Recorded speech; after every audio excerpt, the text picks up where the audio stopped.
All right, let's jump right in. On February 4th, 2026, EASA put out a pretty significant proposal. It's called Proposed Airworthiness Directive 26-023, and if you're involved with the Airbus A320 family, well, this is something you absolutely need to know about. We're going to break down exactly what this means for your operations and your fleet. Okay, so here's what we're going to cover. We'll start with a quick overview of the directive, then dig into why it was issued, the unsafe condition.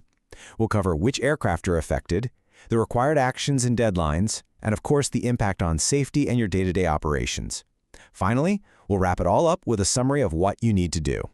So, let's get into the overview. What's the big idea here? Well, at its core, this directive is all about making sure every single operator is on the same page using the absolute latest mandatory maintenance instructions straight from Airbus. It's about keeping the entire fleet aligned with the newest safety standards. Okay, before we dive deeper, there are a couple of key terms you've got to know. They're at the heart of all this. First, you have ALS, which stands for Airworthiness Limitation Section. And then there's CMR, for Certification Maintenance Requirements. The best way to think about it is, the ALS is kind of like the master rulebook for mandatory maintenance, and the CMRs are the specific critical tasks inside that rulebook. You'll see these come up again and again. All right, so that brings us to the big question. Why was this AD issued in the first place? What's the unsafe condition EASA is trying to prevent? Well, it's actually a story about keeping up with the latest updates. So here's how it played out. Back in February of 2025, EASA issued an AD that mandated something called ALS Revision 10. Simple enough, right?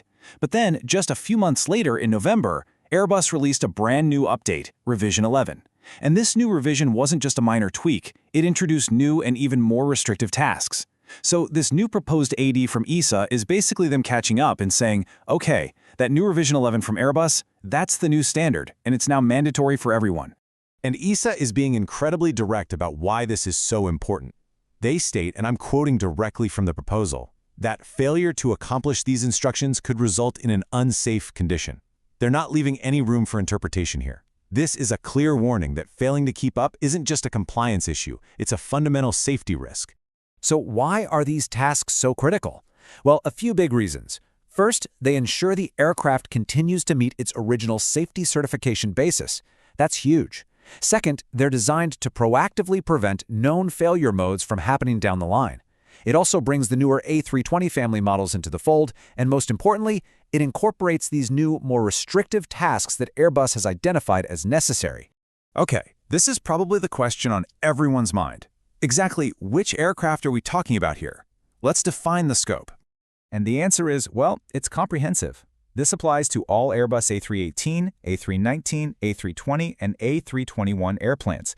And just to be crystal clear, that means all manufacturers' serial numbers, no one is left out. If you operate the A320 family, this is for you. All right, let's get into the meat of it. From a technical perspective, what are the required actions and deadlines? This is what your KMM and maintenance teams really need to focus on. It really boils down to three main steps. Step 1. You have to accomplish all the maintenance tasks outlined in that new ALS Revision 11. Step 2 is absolutely critical. If you find anything during those inspections, any discrepancies, you have to perform corrective actions before the next flight, no exceptions.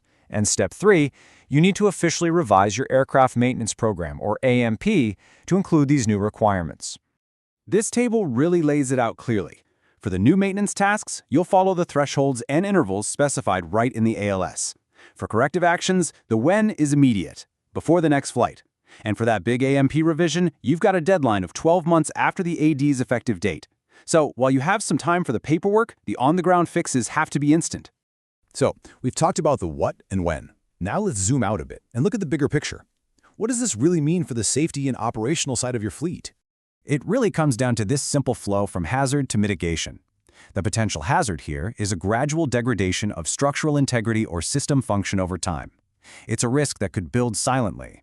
The AD action, mandating these updated tasks, is the direct mitigation. It's the preventative measure. And the outcome is what we're all aiming for: continued airworthiness and ultimately enhanced operational safety. Let's throw some numbers out there to really understand the impact. The first number is 100%. That's right, 100% of the A318, A319, A320, and A321 fleet is affected by this. No one gets a pass. The next number to remember is 12. You have just 12 months to get your aircraft maintenance program revised and approved.